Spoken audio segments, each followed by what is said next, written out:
پاکستان تحریک انصاف کے چیئرمین عمران خان نے کہا کہ اسمبلی میں واپس جانے کا مطلب امپورٹڈ حکومت کو تسلیم کرنا ہے۔ سابق وزیر اعظم اور پی ٹی آئی کے چیئرمین عمران خان نے اپنے ایک بیان میں کہا کہ حکومت میں تھے تو اسرائیل کو تسلیم کرنے کے لیے دباؤ تھا اور پیغام بھیجا گیا کہ اپنے ملک کا سوچیں۔ پیغام کس کی طرف سے آیا تھا یہ ابھی نہیں بتا سکتا۔ انہوں نے کہا کہ امریکہ کے زیر اثر مخصوص لابی مسلم ممالک سے اسرائیل کو تسلیم کرانا چاہتی ہے۔ عمران خان نے عدم اعتماد کے دوران آصف زرداری سے رابطوں کی تردید کرتے ہوئے کہا کہ 26 سال سے کہہ رہا ہوں آصف زرداری اور نون لیگ ایک ہیں، جبکہ لانگ مارچ ختم کرنے کے پیچھے کوئی ڈیل نہیں تھی۔ لانگ مارچ ختم نہ کرتا تو خون خرابہ ہوتا۔ انہوں نے کہا کہ اسمبلیوں سے مستعفی ہو چکے ہیں، اب استعفوں کی تصدیق کے لیے جانے کی ضرورت نہیں ہے۔ قومی اسمبلی فلور پر اسپیکر کے سامنے مستعفی ہونے کا اعلان کیا۔ پی ٹی آئی چیئرمین نے کہا کہ اسمبلی میں واپس جانا امپورٹڈ حکومت کو تسلیم کرنا ہے اور کسی رکن کو انفرادی طور پر اسمبلی جانے کی ضرورت نہیں ہے، تاہم پنجاب کے ضمنی الیکشن میں بھرپور طریقے سے حصہ لیں گے۔ سپریم کورٹ جانے سے متعلق بتاتے ہوئے انہوں نے کہا کہ پرامن احتجاج کے حق کے لیے کل سپریم کورٹ میں درخواست دائر کریں گے اور سپریم کورٹ سے پروٹیکشن لیں گے۔ ہماری حکومت میں فضل الرحمان اور بلاول نے لانگ مارچ کیے لیکن ہم نے نہیں روکا۔ انہوں نے کہا انشاءاللہ اگلے الیکشن میں 2/3 اکثریت لیں گے اور اندرون سندھ بھی تبدیلی آئے گی۔ راجہ ریاض سے مشورہ کر کے چیئرمین لگانا ہے تو قومی احتساب بیورو کو ہی ختم کر دیں۔ آصف زرداری کے ساتھ کیسے ہاتھ ملا سکتا ہوں؟ شریف خاندان نے مشرف کے دور کے بعد سرکاری ملازمین سے انتقام لیا۔ عمران خان نے کہا کہ سارے فوج مخالف لوگ اکٹھے ہو گئے اور خوشیاں منا رہے ہیں۔ حسین حقانی، نواز شریف سب خوش ہیں، لیکن اس وقت صرف فوج اور پی ٹی آئی ملک کو متحد رکھ سکتے ہیں۔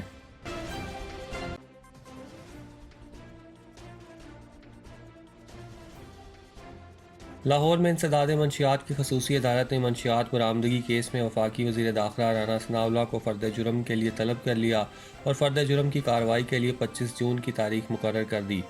وفاقی وزیر کو جولائی 2019 میں گزشتہ حکومت کے دور میں انسداد منشیات فورس نے گرفتار کیا تھا، جس نے ان کی گاڑی سے 15 کلو ہیروئن برآمد کرنے کا دعویٰ کیا تھا۔ خصوصی عدالت نے گزشتہ سماعت کا تحریری حکم نامہ جاری کر دیا جس میں کہا گیا کہ فرد جرم اگلی سماعت میں عائد کی جائے کیونکہ ملزم وفاقی وزیر داخلہ ہے اور انہیں فوری طور پر اسلام آباد جانا ہے۔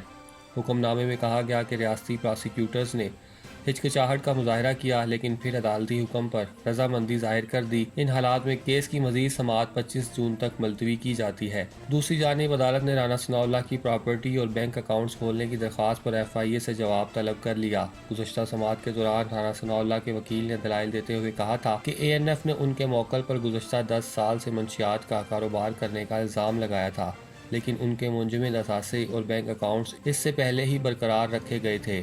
انہوں نے کہا تھا کہ رانا ثناءاللہ کو شدید مالی مسائل کا سامنا تھا کیونکہ وہ بینک سے اپنی تنخواہ نہیں نکال پا رہے تھے اور اس لیے انہوں نے اپنے اکاؤنٹس کو غیر منجمد کرنے کی درخواست دائر کی تھی۔ واضح رہے کہ رانا ثناءاللہ کو انسداد منشیات فورس کی لاہور ٹیم نے 1 جولائی 2019 کو گرفتار کیا تھا۔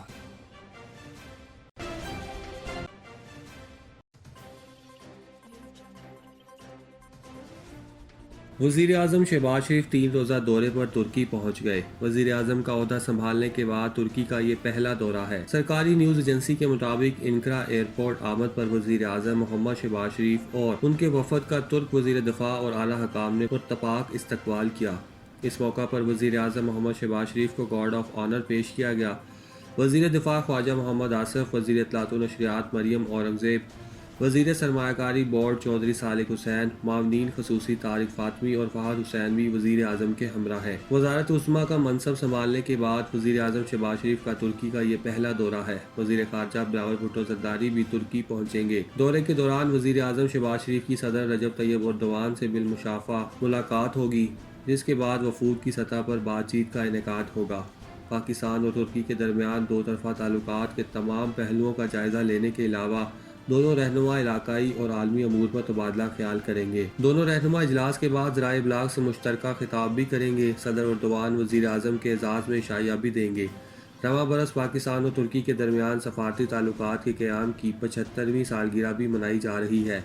دورے کے دوران صدر ایردوان اور وزیر اعظم شہباز شریف مشترکہ طور پر یادگاری نشان بھی جاری کریں گے، جو ترکی اور پاکستان کے درمیان غیر معمولی دو طرفہ تعلقات کی طویل تاریخ میں اس اہم سنگ میل کی مناسبت سے تیار کیا گیا ہے۔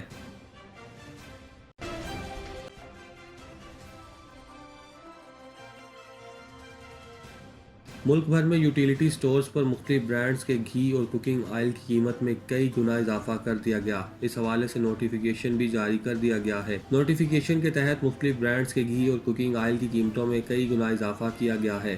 جاری کردہ نوٹیفیکیشن کے تحت 1 کلو گھی کی قیمت میں 208 روپے تک اضافہ کیا گیا ہے، جس کے بعد یوٹیلیٹی سٹورز پر دستیاب مختلف برانڈز کے گھی کی قیمت فی کلو 555 روپے تک پہنچ گئی ہے۔ اس طرح مختلف برانڈز کے کوکنگ آئل کی فی لیٹر قیمت میں 213 روپے تک اضافہ ہوا ہے، جس کے بعد یوٹیلیٹی سٹورز پر کوکنگ آئل کی فی لیٹر قیمت 605 روپے فی کلو تک پہنچ گئی ہے۔ ذرائع کے مطابق یوٹیلیٹی سٹورز کارپوریشن کی جانب سے جاری کردہ نوٹیفیکیشن کے تحت کوکنگ آئل اور گھی کی نئی قیمتوں کا اطلاق 1 جون سے ہوگا۔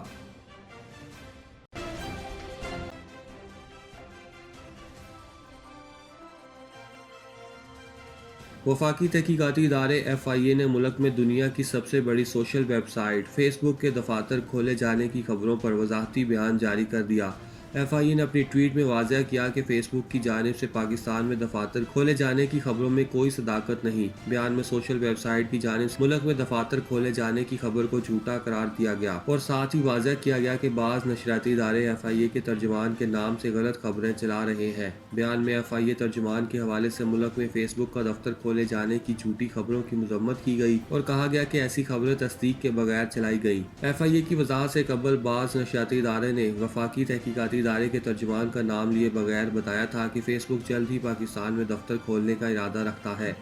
اس سے قبل بھی گزشتہ چند سال کے دوران فیس بک کی جانب سے پاکستان میں دفاتر کھولے جانے کی خبریں پھیلتی رہی ہیں، تاہم ویب سائٹ انتظامیہ نے ہمیشہ ایسی خبروں کو مسترد کیا ہے۔ فیس بک انتظامیہ کے مطابق وہ پاکستان میں کنٹینٹ کریئٹرز اور حکومت سمیت اداروں کے ساتھ مل کر کام کرتے رہیں گے، تاہم فوری طور پر وہاں دفاتر کھولنے کا کوئی منصوبہ نہیں۔ پاکستان تحریک انصاف کی گزشتہ وفاقی حکومت کے دور میں بھی ایسی افواہیں پھیلی تھی کہ فیس بک اور ٹویٹر سمیت گوگل پاکستان میں دفاتر کھولیں گے، مگر ایسا نہیں ہو سکا تھا۔ پاکستان میں فیس بک کے کروڑوں صارفین موجود ہیں، مگر ملک میں نہ تو فیس بک کا دفتر ہے اور نہ ہی ٹویٹر اور گوگل کا دفتر ہے۔ فیس بک، ٹویٹر اور گوگل کے دفاتر پاکستان کی طرح دیگر درجنوں ممالک میں بھی موجود نہیں۔ فیس بک کے زیادہ تر دفاتر یورپ اور امریکی ممالک میں ہیں، تاہم افریقہ اور ایشیا میں بھی فیس بک کے دفاتر موجود ہیں۔ فیس بک کے بر اعظم ایشیا میں مجموعی طور پر 18 سے زائد دفاتر ہیں، جو New Zealand, Australia, Japan, Indonesia, Singapore, Philippines, چین، تائیوان، ملائیشیا، ہانگ کانگ، جنوبی کوریا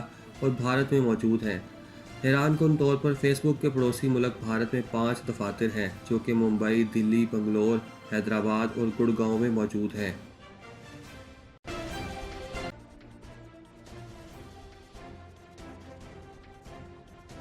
پیپلز پارٹی کے شریک چیئرمین آصف علی زرداری نے کہا کہ MQM انتخابات کے بیانات نہ دے، انتخابات وقت پر ہی ہوں گے۔ آصف علی زرداری سے MQM کے وفد نے ملاقات کی۔ بلاول ہاؤس میں ہونے والی ملاقات کے دوران سیاسی صورتحال پر تبادلہ خیال کیا گیا۔ MQM کے وفد میں خالد مقبول صدیقی، کنور نوید جمیل، جاوید حنیف اور صادق افتخار شامل تھے۔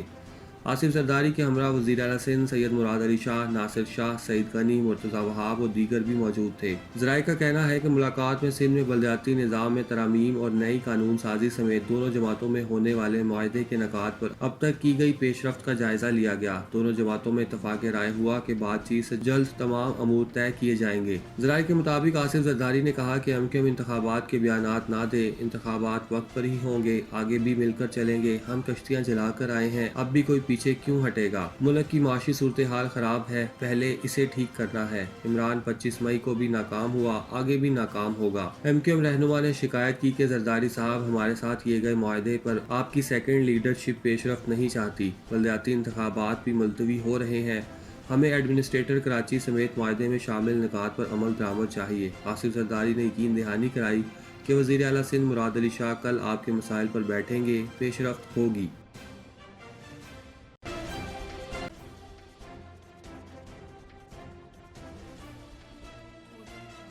اسرائیل اور متحدہ عرب امارات نے آزاد تجارتی معاہدے پر دستخط کر دیے، جو کسی بھی عرب ممالک کے ساتھ اسرائیل کا بڑا تجارتی معاہدہ ہے۔ عالمی خبر رساں ادارے کے مطابق اسرائیل اور متحدہ عرب امارات کے درمیان تجارت کو فروغ دینے کے لیے فری ٹریڈ ڈیل طے پا گئی، جس پر دونوں ممالک کے حکام نے دبئی میں دستخط کر دیے۔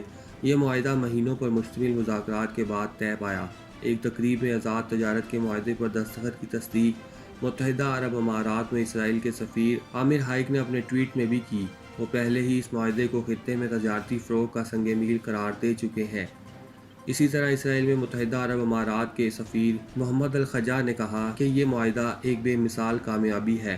دونوں ممالک کے تاجروں کو مارکیٹوں تک کم ٹیرف میں تیز تر رسائی ملے گی، جس سے دو طرفہ تجارت میں اضافہ ہوگا۔ اسی طرح امارات اسرائیل بزنس کونسل کے صدر نے کہا کہ تجارتی معاہدے میں ٹیکس کی شرح درآمدات دانشورانہ املاک کی وضاحت کی گئی ہے، جس سے مزید اسرائیلی کمپنیوں کو متحدہ عرب امارات بالخصوص دبئی میں دفاتر قائم کرنے کی ترغیب ملے گی۔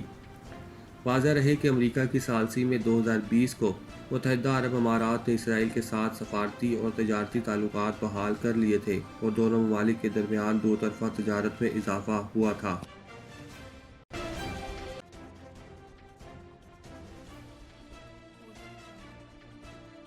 سری لنکا میں حکام نے مفت سائیکل سروس متعارف کروا دی ہے۔ حکام کی جانب سے یہ قدم ایندھن کی قلت کے باعث اٹھایا گیا۔ عالمی خبر رساں ایجنسی اور دی اکنامک ٹائمز کے مطابق بدترین معاشی بحران کی وجہ سے سری لنکا میں گزشتہ کچھ عرصے سے پیٹرولیم مصنوعات کی شدید قلت ہے، کیونکہ ملکی خزانے میں اتنی سکت نہیں ہے کہ وہ پیٹرولیم مصنوعات درآمد کر سکے۔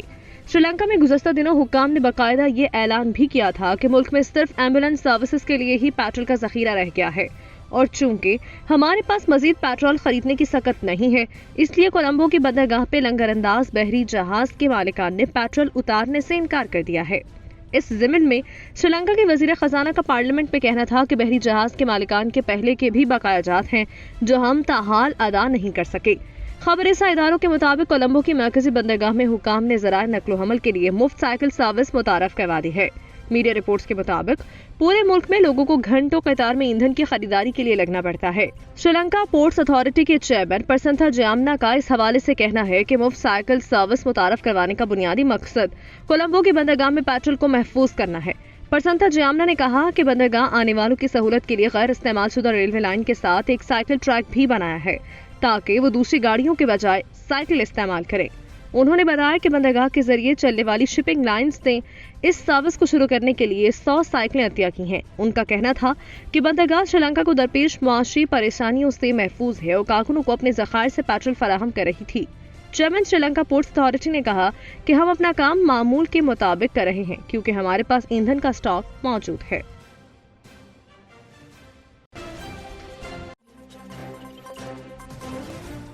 جب چاہیں جو چاہیں کھانا ہمیشہ لاہوری چلی سے کھائیں۔